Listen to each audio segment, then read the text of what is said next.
Just as you wouldn't like leave things inside of like your friend's house, what more like the house of our ancestors.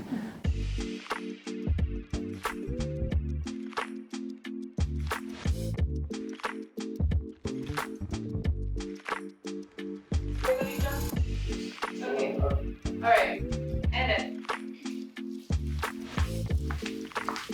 Hi. Hey. Who wants to follow them now? What's your Tetsu's favorite meat? Oh. It's so dumb. What's Tetsu's favorite fish? Tuna sizuus. That one's a word. Just get the people going, So what issue will you all be discussing today? Today we're discussing the issue of illegal dumping and the harmful effects it has on the health and safety of our people and the beauty of our island. So can you give us a brief overview of this issue? So some of the obstacles our island is facing in regards to illegal dumping is one, access and affordability to waste services, regulating and monitoring waste disposal, and lastly, reporting illegal dumping. The Guam Environmental Protection Agency, GEPA, has identified 151 known illegal dump sites on Guam. Some of the items at these dump sites include construction debris, organic waste, household goods, and vehicles. The Guam Solid Waste Authority charges a flat rate of $30 per household for monthly trash collection, but for many families, they just simply can't afford that, even though it's such an important service. Yeah, and like you said, Muturwan, about construction debris being found at those 151 dump sites, many people think that it's low-income families that are the main cause of illegal dumping, when in fact it's businesses that are also a major contributor, and it's really the issue is for all of us to solve. Reports show that more than 21,200 households are currently utilizing the weekly trash collection services provided by GSWA, but that leaves 18,000 households that aren't customers of GSWA and not receiving that weekly service. And not only that, of the 21,000+ customers, only 15% of those customers are utilizing the bulk waste collection services. Can you tell us a little bit about what is being impacted? Illegal dumping is a big contributor to pollution for our soil, our water, and our air, and that greatly impacts human health and safety as well as the wildlife. Guam are really big on tourism, and so just how pristine and how beautiful our island looks is a very big part of what brings in these tourists. And so when we have these illegal dumping sites, it kind of makes it a little bit more difficult to get these tourists to go and explore the other parts of the island. In addition, illegal dumping places a big burden on residents who may be living near these illegal dump sites, or like businesses whose lots are also being used to drop off like these large goods. It does deter people away from like patronizing businesses and also like having to wake up every morning to see like a pile of trash just keep growing. And then, because it's on your property, it's not something that you have to take care of. Also puts that sort of financial burden on these people as well. It also brings down the value of these properties or the real estate that's around it. No, for sure. So who has the power to make significant changes for this issue?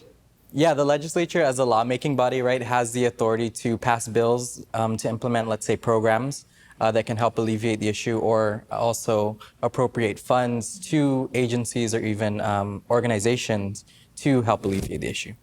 Yeah, I think a couple of those organizations that they could appropriate funds to is EPA and GSWA, so that they can have the staff required to manage and plan for solid waste management. And overall, our governor has the power to command these agencies like GSWA and Public Works to act on these issues. And then another big one is the Mayor's Council of Guam. Mayors are as close to the community as we can get as far as like helping to provide support to the residents. And so they have funds appropriated to them through the use of the revolving recycling fund as well as other funds to their offices, so they can help as much as possible. What recommendations or solutions do you all propose? For my first solution, I propose that EPA and GSWA provide a more clear and more accessible guide for what items can be disposed and the locations. GSWA has a list of locations and the phone number and just a succinct guide to what can be disposed, but they're lacking like the hours of operation, an address to these locations, and if there's a fee or not, you know. It doesn't require any funding because they already have a website going and they have this list already. They just need to add on to that information. Yeah, I think that's a great idea, Kat. I think it should also be like interactive, right? Where you have like, you can put what kind of waste item you need to get rid of, and then it kind of points you to all these different places that you can drop it to, right? Or it gives you the option of scheduling a pickup. So maybe even the pickup request can be done like online. So you just have to find somewhere in their budget for maybe a programmer or web developer, because you can even take it where you have a calculator so people know, like, before they actually go to the transfer station, what am I going to have to pay, and prepare the cash.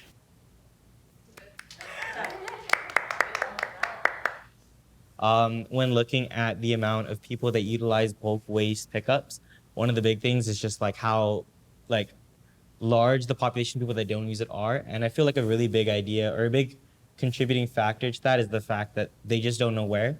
So an awareness campaign that shows how destructive illegal dumping can be can also help to deter people. I mean, just looking at stuff like the plastic straws and sea turtles, like how much that affected people's consumption of that, you can see the same thing with this. Questions? No, I think that was a really good analogy with the sea turtles and straws, because it just goes to show like how fast marketing and awareness campaigns like work. And I think what's great about this is this can be done in like a span of 6 months, and you can really just set it and forget it. And then funding for this, I mean, it can be done out through GSWA or in tandem with EPA, or the government can even create a whole task force. I like your suggestion of a task force, because what I learned is that GSWA is pretty short staffed. They only have 4 employees. So if you were to have maybe more volunteers or just another area that they can provide support. So we see with Kat's web developers, and then with yours, graphic designers and overall media people to help support GSWA in any campaigns that we might propose later. Hey, you don't get clap. You didn't. Okay, so my proposal is to have public signage, and I think it goes in line with the guide that Kat suggested, or even the campaign from Lazaro. But what I want to see is actual signs at public spaces, beaches, community centers, parks, and then heavy traffic areas, so intersections or even school zones. And lastly, I propose common dump sites. So actually having a sign that maybe people would think twice before they actually leave something there. And just so you can't say that like, oh, I didn't know, because you would already have a sign there that says, well, if you read the sign. So with funding, I think this is an opportunity for a multi-agency collaboration. We've already mentioned EPA, GSWA, but I think you can also involve like Parks and Recs when it comes to beaches, Public Works, and other government agencies that can allocate within their budget to have signs and actually putting them up and helping spread awareness about illegal dumping on our island. I really like the idea of this public signage. It reminds me of like this story. Like in Brazil, they were creating this like solar farm at this place where they're putting up solar panels or something. Every day, no matter how much they try, like people would come and vandalize it. And so in Brazil, what they did is they like painted like Mother Mary or like Our Lady de Guadalupe or something on the walls. And like Brazil is a very strong Catholic community. And so after doing that, like it never got vandalized again. We do have places that we respect already. Yeah. And like extending that into these signs, into these places that are already like known illegal dumping areas, I think can help deter even more. Yeah. I like the idea of like maybe signage doesn't just have to be like the speed limit and what we see on a stop sign, but it can actually be more creative and be a mural and just have that attention drawn to it, and then people would learn more about illegal dumping. I also like this idea because, you know, there are a lot of campaigns like with the sea turtles and with the beaches, like people promoting to take their trash with them or not to dump at these sites. But then this kind of answers the questions like, okay, if I'm not going to leave it here, then what do I do with it? So I am proposing an educational campaign that's kind of similar to Laz's marketing and awareness campaign. But with my proposal, I would suggest reaching out to GDOE high school students, just because I think this would be the easiest way to target people of all types of demographics or income statuses. And also this age group is around the time when they start driving and they can utilize this information as well, in addition to letting other people know about it, like their parents who maybe wouldn't know or their friends who could use the information as well. This campaign would aim to inform people about GSWA services like the bulk waste collection services, also the transfer stations and what is allowed at these transfer stations and what times you can visit them, where their locations are at. It would also include alternative methods of waste disposal like composting or even like a private agency or just more environmentally friendly ways of disposing your trash. And it could also include potentially like organizations that host initiatives like the Coastal Cleanup or the Mela Superior Project, things like that, just to get them interactive with the community and helping out our environment and really letting them know that there are so many ways that they can solve this issue just by going out and involving themselves. Would it be the teachers to carry out this campaign or the whole school or like the faculty of the school? I would suggest that the Mayor's Council of Guam either fund this themselves or pull funds from the Environmental Health Fund. And they could either put this together themselves if they have the manpower for that, or they could hire a local production agency. Okay. My question was if you envision more of the agency or even the mayors going into the schools and presenting this campaign, or would you want like students to spearhead it? That is a really good idea. I think that would be up to the production agency if they do hire one. But it would be really cool to see the mayors themselves going into these facilities and showing that they care as well. I really like that it's in the schools, an educational campaign that seeks to inform children, also informs the households that they're from, and also informs them as they become like older people that are eventually going to live on their own and have to deal with these issues themselves. Yeah, and I know that when I was a student, I would have appreciated this information because I can think back about like all those times my parents were stressing out about where to dump, not illegally dump, but dump the water heater or couch when we bought a new one, things like that. And if I had this information and could help them out in that way, I know that that would have been a beneficial conversation to have with them.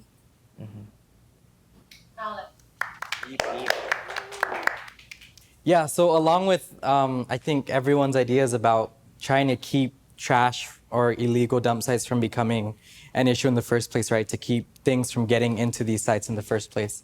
I'm proposing a public-private partnership where businesses kind of set up these sites where people can throw, let's say, recyclables or even trash or even large items, right? Depending on what the business wants to do. And these would be like highly frequented places, like let's say the mall or like Payless, right? Imagine going to Payless and being able to like dump all your recyclables, right? And so businesses would set these places up, and then as an incentive, the public part of it would be for the government to pay businesses like an incentive, maybe like a certain amount per pound of trash that they give to the government from these collection sites. Yeah. Any questions? Did you mention funding? Oh yeah, I think we should use the recycling revolving fund, because like I think that's the point of the fund, to figure out like where to put these recyclables and just trash in general. So I also really like this idea because as someone who is very environmentally conscious, it would help me to narrow down what type of businesses I want to support and where I want to shop, things like that. So my proposal goes hand in hand with the marketing and educational campaign because I'm proposing to come up with a resource that both of these solutions can use. The goal of this resource or this guide is to provide all the technical and economical information to plan and manage and operate better. When I was researching, I found this publication called Decision Makers Guide to Solid Waste Management. And this was a publication done with US EPA, the University of Wisconsin Extension, and the Office of Solid Waste in Wisconsin.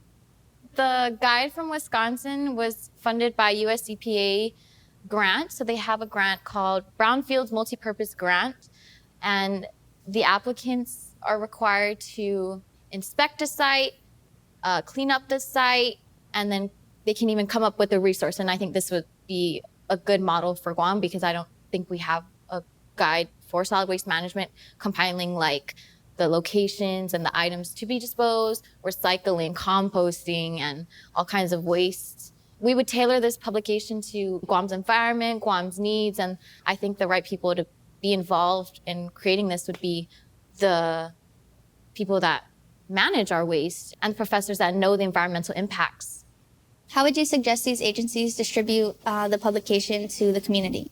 Definitely having a publication at each mayor's office, because just like those free reading magazines, this is something they can look at. Another idea would be to have it in every public and school library on the island, just so students and community members can access those resources whenever they need to. They wouldn't have to buy it or anything like that. Definitely. Bouncing off that, I think like having this as a like access inside like schools is gonna be so great for like the science departments at these schools. It's like one of those things that like, yes, it's used originally, like the guide would be used to like alleviate illegal dumping issues, but it has like so many other effects. And I think that's so great when one thing can do so much more than just what we wanted it to be. Taking that a step further, you could even require GDOE to make it, implement it into the curriculum.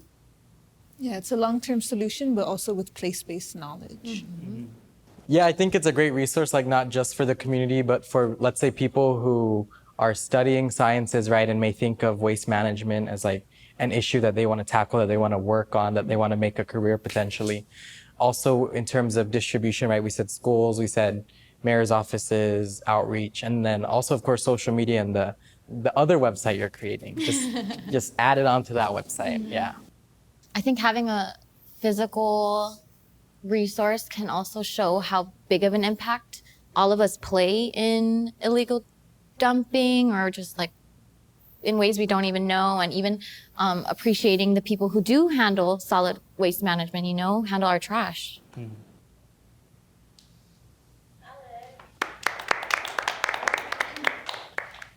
So my other solution is to adjust the terms of the Mayor's Council of Guam's use of the RRF. So I think that we should go through and do a quick audit of the island to see where most of the illegal dumping sites are at, and then use that as like the basis to adjust those terms of how much each mayor can use from that fund. So from what I understand, the Mayor's Council of Guam is using $150,000 of funds from the RRF, split up between 3 types of waste, which is like cars, tires, and then white goods, which is like refrigerators, dryers, things like that. The issues that I see that could be adjusted is like villages each have like different varying populations, like Taitano versus like Umatic. But then also in like illegal dumping sites, like there are some villages that even though they have a large population, they might not have as many illegal dumping areas.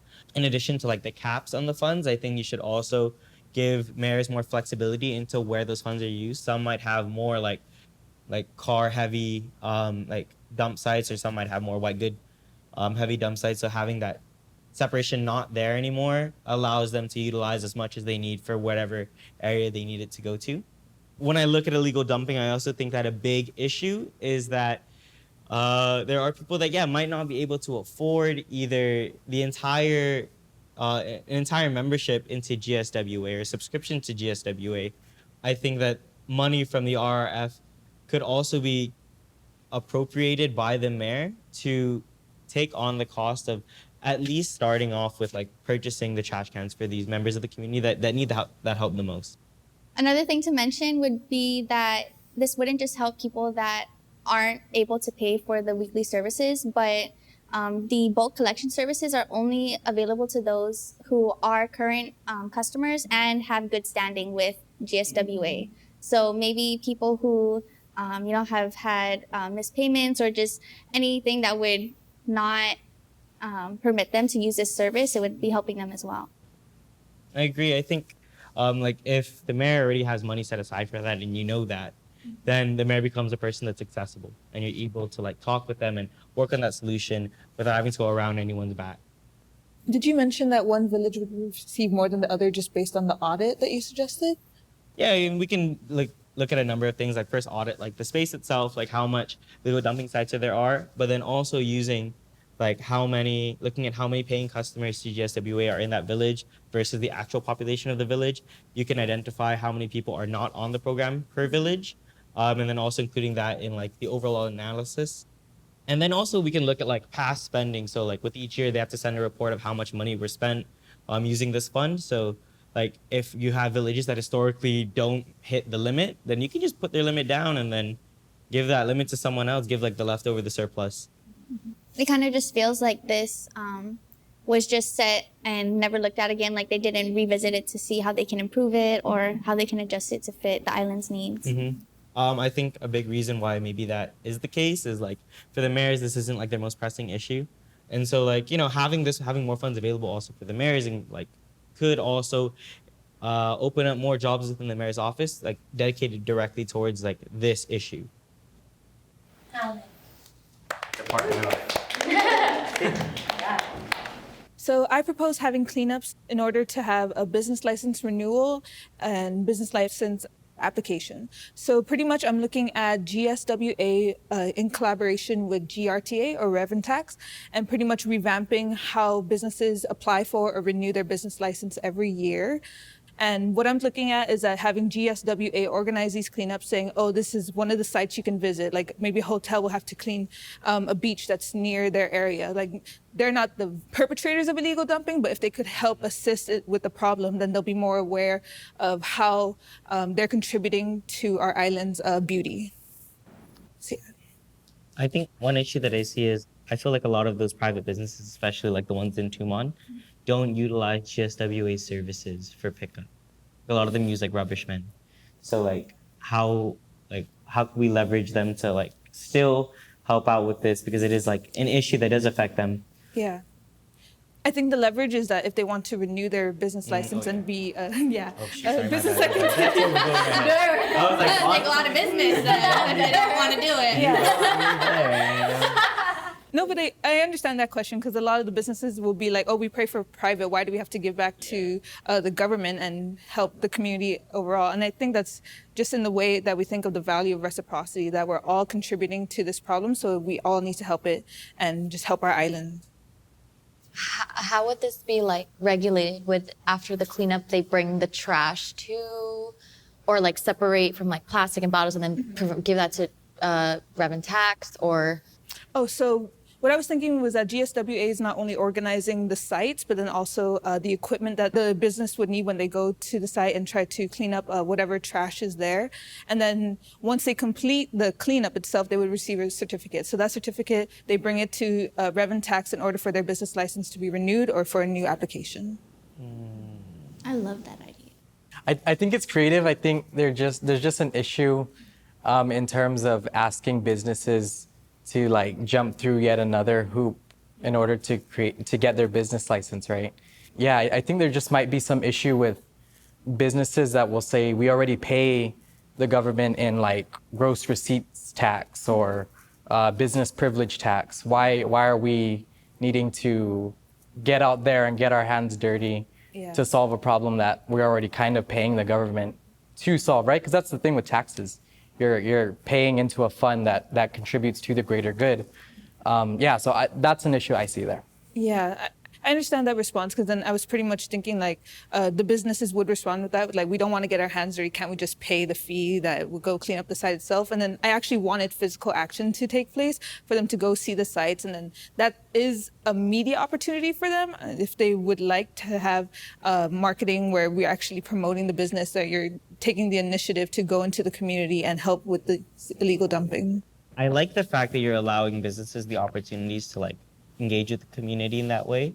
One way that I've seen before is like businesses were given like an amount of money if they're able to clean up and repaint a bus stops, right? And then we can do the same thing with like these like businesses where it's like, if you clean up this area or you can adopt an area, right, and keep that clean, then you're entitled to like, I don't know, like some sort of gain, whether that be like through like grant money, or maybe they get like, I don't know, they get waived a fee or a cost of something. Maybe their business license for free. Yeah. I think another thing too with like adopting a dump site is that it'll already create like the media outlet to go and capturing footage, so that's like free publicity with it, as like with your organization. I think also like with dump sites, like the reason why they are like established dump sites is because they're like no one looks at them. Yeah. But then if you do something like that, like okay, Hilton now is looking at this dump site, this is theirs. Now it's like okay, everybody knows where this dump site's at. Yeah. And then like that is a place where now people are like, oh, maybe I don't want to drive there with my like truck full of trash, and the people are gonna know I'm trying to go to that site. Yeah. I just wanted to combat the problem of that businesses are one of the major contributors to illegal dump sites and sort of spread that coverage that not only are they perpetrating this issue, but then in return, they're trying to help. I think maybe if you find the businesses that are like contributing to the dump sites, like that could be like, you know, rather than just the fine, because a lot of them like, we'll take the fine, we'll pay the money. Yeah. Yeah, like maybe if a business is caught, you know, putting stuff in an illegal dump, then their business license is suspended for, let's say, a period of time, right? Depending on how much waste they added or what. Yeah, so I think there definitely needs to be an improvement in like the array of enforcement mechanisms that GSWA, that EPA have to counter businesses and larger offenders from offending in the first place. I feel like there's a lot of ways that businesses get around that though. Like, I don't see them sending a company truck to go dump these things. And so it would be kind of hard to pinpoint what businesses are contributing to these illegal dump sites and assign the right like consequences. But, and also I think like if they are doing these things, they would be sending like their lower staff, like their employees or their entry-level employees. And then if they get caught, I'm pretty sure they wouldn't have any, like they wouldn't be persuaded to give up the company that they're working for, like at risk of getting fired or just having a target on their back from a big corporation. So that is an issue that I see with that proposal. And it seems to me like these solutions would receive less like backlash from these business owners, but from the way that you're presenting it, it seems like you really don't care. Like, let them do it, and if they don't like it, then just don't renew your business license. Like, I kind of like that attitude. I think there's a little bit of care because even when you think of small businesses, sorry, because I just proposed this because I recently got my business license last year. So I'm like, okay, I'm already familiar with the process. And luckily the fees were like waived because first time business. And then I was just in the right window of time. But yeah, it's just to encourage like even service providers, like even with the small stuff, you can always give back to the community, and probably with cleanups is the best way. It can be organized and even in groups. Maolek. I like that one. It got spicy. Yeah, it's like, yeah. So we talked about how like nearly half of the households in Guam don't subscribe, right, to weekly trash pickups, right? And we said that a big part of that might be because it's just expensive for some families. So I'm proposing that we get rid of that flat rate and we figure out some type of, I guess, fee schedule that is based on household income so that there's cheaper subscription to the weekly trash collection. And then for some, it should be completely free. For anyone receiving any form of public assistance, let's say SNAP, let's say, I don't know, Section 8 or, that it would just be completely free for you, right? And I think our government can find some money, whether it's through the Recycling Revolving Fund or even the Tourist Attraction Fund, because we know, we just need to be creative with the funding source and just make it cheaper for people to, or completely free for people to get rid of their trash. Which agency do you suggest would spearhead this? The legislature needs to, first of all, find the funding for it, right? We also need to figure out, let's say, what families would need it most, right? So that might be coming from public health, who has info on SNAP benefits, right? What households are receiving. And then, of course, we need GSWA to kind of make it easy for these people to. Would this include, I guess, families that are also benefiting from government assistance but who live in apartments? Yeah, I think it should. And that would take a little more effort because you'd have to see whether the apartment is using like another trash service, right? And families may not need it. So I guess it would just depend on whether your the place you're living has trash service or whether you need it. So it'd be free if you need it. What about like family, like multi-generational or like multi-family households? And if you have more than one nuclear family, I'm pretty sure the amount of trash is going to be like a lot higher. Would they be entitled to like greater amounts of trash pickup? Like, would they get a net, like a double bin or? 2 black, 1 green. I feel like after people are aware of the different ways that they can dispose of their trash, it would lessen the overall like need for more trash pickups. So once these community members know exactly what they can dispose of, like green waste, not having to dispose of it in these bins that are serviced by GSWA, I think that would lessen the overall waste of multi-general households or any household, really. Yeah.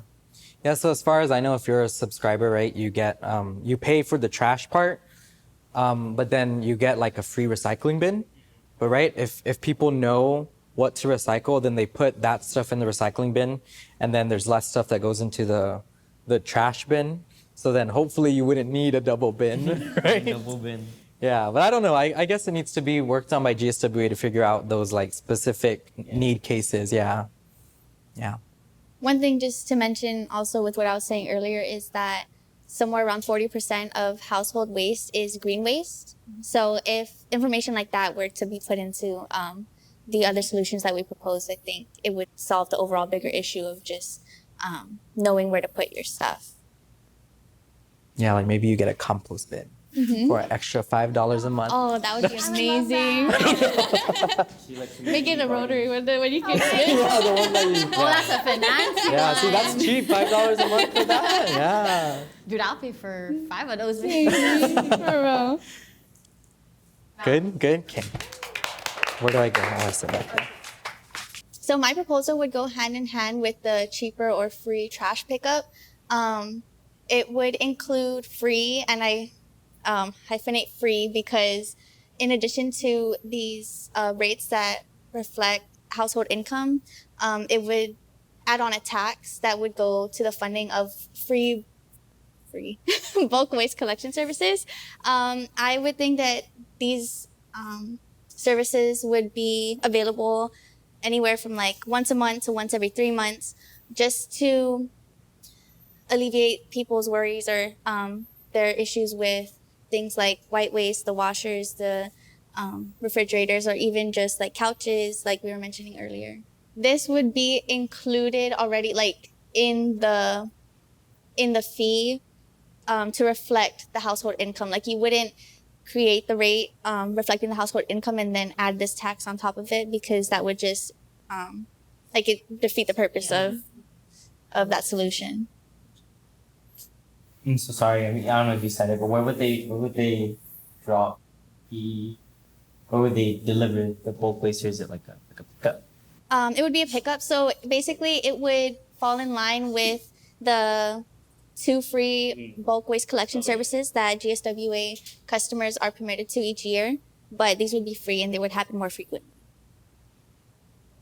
What if there was like an incentive to using our bulk waste, like these bulk waste collections, like if you properly disposed of these big items, because we normally see like big items like cars or fridges or couches. What if they got like a $5 voucher off of their next payment or something? Would that be like a incentive? Yeah, that would be a good idea. I think the biggest incentive would be that they wouldn't have to deal with it anymore. And it's already a problem that people are facing right now. So being able to just not worry about it and not put it on somebody else, but put it on the appropriate parties to take care of it. But that is a really good idea. I think a lot of people would jump on that. I would. Yeah, I like the idea. Oh, sorry. It's like, it wasn't that Are you jumping on the trash truck? Sorry. I jump on that. Yeah. all day. That's the commercial. That's the commercial. I jump on that. What a deal. Azios wants to be Ryan Rubbish. I want to be Mrs. Rubbish. Mrs. Rubbish. Miss Familian Basula, There's an idea. Mrs. Rubbish.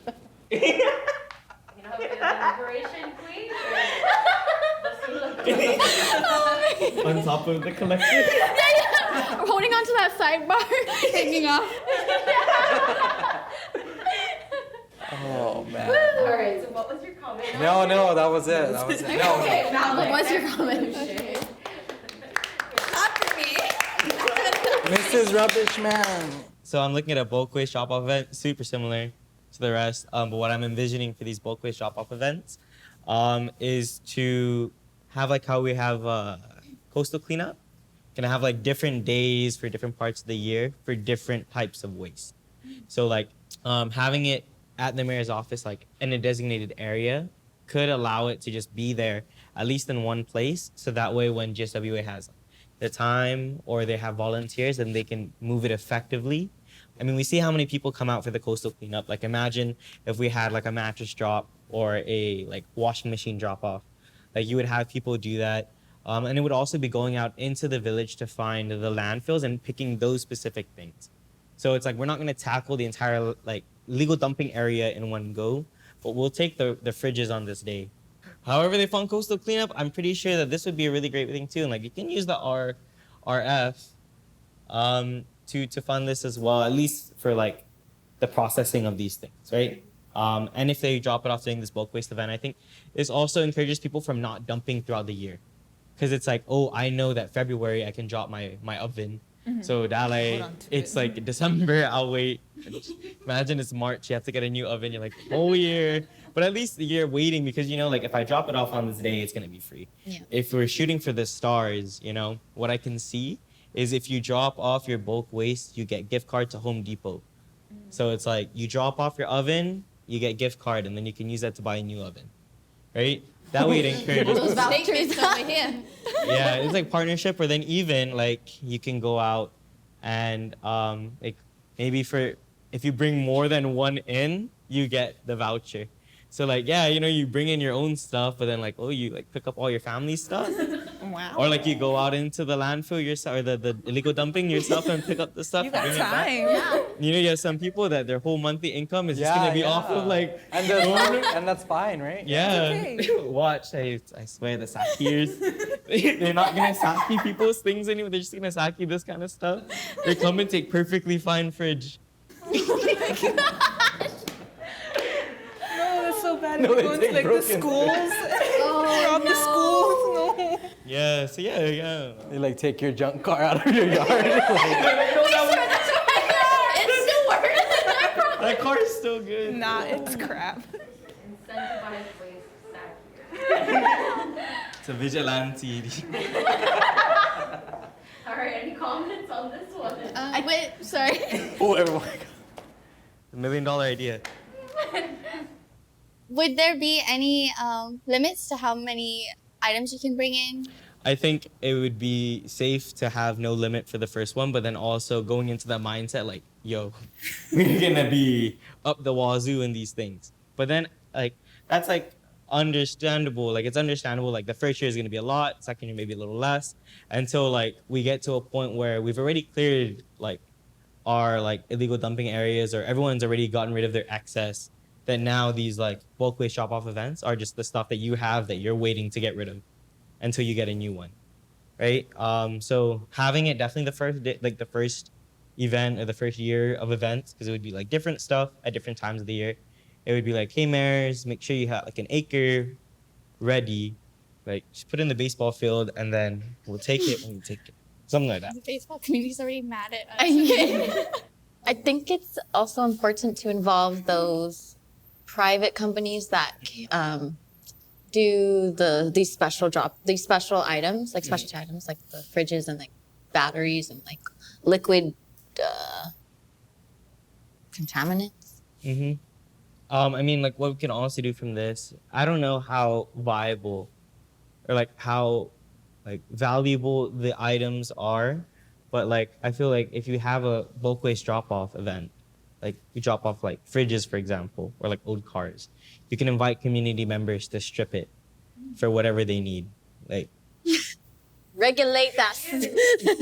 it's like, oh shoot, you know, I can, you know, my handle is broken. I'll take this one. Oh my I love that. It's like I've always wanted lead piping. Like, let me just. This Right? copper? My tailgate. Yeah, you know, something like that. I don't know. This license plate? I don't even know if I answered your question. I just like came up with my own thought too. I don't know.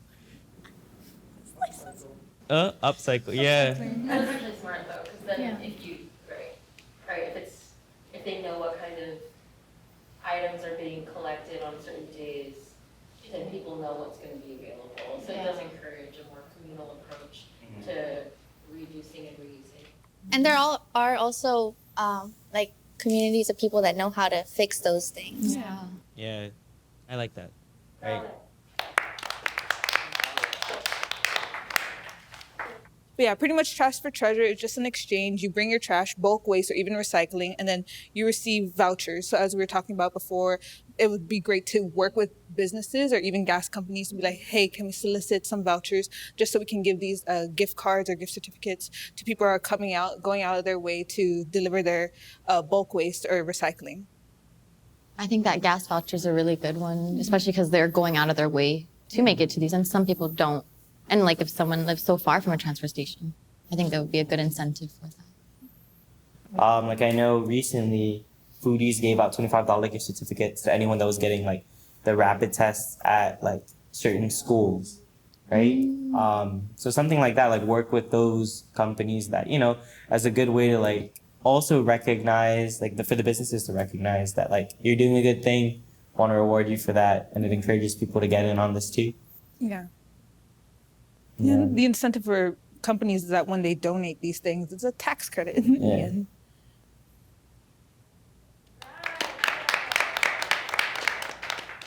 So now that we've discussed all of your solutions, let's decide if we should remove any from the board. I don't think any of these really look like they're not good ideas. I think they're just like aspects of like a larger idea, and like when we group them, they work. Because we definitely have like education, which is like keeping the trash from getting there in the first place. And then we have like getting the trash that has to go somewhere, right? Which is the pickup, the bulk waste. And then we have even public-private partnership falls under there because it's like a place to put the trash. And then we have, like the aspects of cleanups and trying to find the business obligation ones. But yeah, I think we can group it into 3 or even 2, maybe even 2. Yeah, just yeah. One of the proposals that I really like, but I think would get a lot of backlash is the cleanups for the business license renewal. I don't know if, I'm not saying that we should remove it, but I see a lot of people targeting that one. How cruel of us. Cruel Tati. I think the left side is like the governor's office, the line agencies, right? So GSWA, EPA, that's like their department because it's the more stuff you can just do with existing resources. Okay. And then the right side, I would say, is more legislature, like because they need to find funding, like specific funding sources for those things and actually implement the programs, right? I think, so maybe we can split it like that. Like we say GSWA and EPA need to do this part. And then we say like legislature and EPA and GSWA need to do that part. And the mayor's. Yeah. Oh yeah, and MCRG is the main one. Yeah. I don't know, do we feel like removing the 3 or like 2 that say bulk waste and just keeping, let's say, trash for treasure? Oh, Just and like- then, okay. So that it's just kind stack them of, on top of each other. Yeah. Okay. yeah, so it's less Do the others have to show, intimidating, or I guess, just- for viewers. Yeah. No, I think that'll be cool. It's like, whoa, stacking them up. Does that include this or just the bulk waste? Yeah, I think just the bulk That's waste. what yeah. Okay. people are gonna be saying, you know. Whoa, damn, they're whoa Sound smart. bite. Like that's our Department of Maolek. That's who I voted for. Efficient, you know. No, and same with this. Do we feel like educational campaign falls under marketing and awareness, or? I feel like for that one, there's like a clear one for like public awareness, and then another one for like more like school academia stuff. Okay, so we can leave it as is. Yeah. I feel like. You can just say both. Okay, okay. Public campaign, including schools. Like I feel like education. Never mind. It's okay. Okay. Why do you think it's important at all for our leaders to care about your solutions or this issue at all? Yeah, I think it's a matter of us needing to realize the role that we each play in this issue, right? And it's something that's so visible when we just drive throughout our island. We kind of see these things. We see trash on the side of the road, or we see like these big dump sites that no one has really cleaned up, right? So we need to all realize what's at stake in terms of, the health of our health, the health of our environment, the health of our island, and just the beauty of it, right? Are we gonna drive around and just accept that this is how things are, or are we gonna kind of realize our role in changing it and affecting how our island looks and how healthy it is? Yeah, I agree. I think our solutions to really take into account everybody's role they play and not just putting the blame game and on these areas for where trash and dump sites are. We're being proactive too by involving everyone with these bulk collections and educational targets. Yeah, I think we're challenging the misconception that with illegal dumping, the government's going to take care of it and it's the government's problem. But with our solutions, we did bring it up where like it involves all of us and that we need to be part of the solution and part of taking action and making that change. But then we also do want to pressure our government where you want them to take more preventative measures, be proactive, and help families that don't really have the access or funds to actually have proper trash collection or use waste services, as some households have the privilege of doing as well. Also, on a very like cultural and spiritual level, I mean, our people have lived on this island for like 3,000 years, and one of the biggest tenets of inafa'maolek and one of the biggest things that we used to live our lives by is having that respect for like the land and the sea.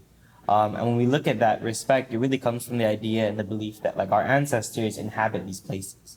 Like regardless if it's like Marine Corps Drive or if it's Arunau, like these places, this whole island is an extremely sacred and traditional and like spiritual place for our people. And so like just as you wouldn't like leave things inside of like your friend's house, what more like the house of our ancestors. And I think that if we start to adopt that within ourselves, like I think, and start to show that within like just our daily lives, I think our elected officials will see just how important and how that this idea or this concept of like land protection and land stewardship is something that is something we don't want to compromise on at all. And just with that in mind, like before tourists can even be mentioned, we're here, we're here going around the island and trying to enjoy it. And it's not inviting to us or tourists or visitors, anyone who sees these things. They're not going to feel welcome to explore different parts of the island that aren't as paid attention to or upkept. And they could also have this mindset like, oh, they don't really care about their island, so why should we care about being stewards of taking care of where they're visiting from or even ourselves? And when we think about this issue of illegal dumping, right, I think the core of it is really our land, right? And we need to think about whether we're going to prioritize, let's say, short-term interests in terms of businesses and development, or whether we're going to prioritize the thing that lasts, right? Because businesses, they come and go, buildings rise and buildings fall, but what do we have left when all that happens, right?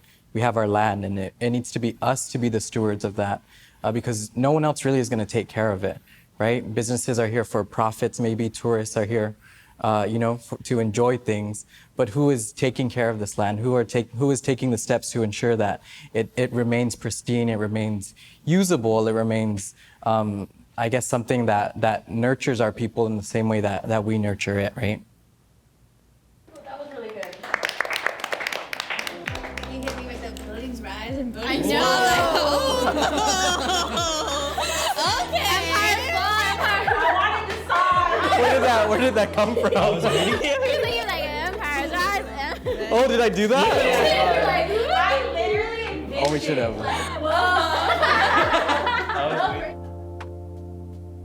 To the leaders of Guam, we, the Department of Maolek, believe that everyone deserves a clean and thriving island. The threat that illegal dumping poses to our natural heritage and community health is one that can be addressed with education and access. We are calling on our leaders to consider the following proposals. to develop a clear, accessible, and comprehensive guide for waste disposal.